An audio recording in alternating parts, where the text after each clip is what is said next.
Hello বন্ধুরা, আরজি কর মামলায় সন্দীপ ঘোষ এতদিন তো ফিনান্সিয়াল ফ্রডে উনি গ্রেপ্তার হয়েছিলেন।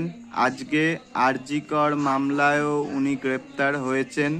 তার সাথে সাথে টালার থানার ওসিও গ্রেপ্তার হয়েছে, যেটা এতদিন ধরে সবাই দাবি করে আসছিল, জুনিয়র ডাক্তার সিনিয়র ডাক্তার, যে এর পেছনে অনেকেই থাকতে পারে, শুধু সঞ্জয় রায় না।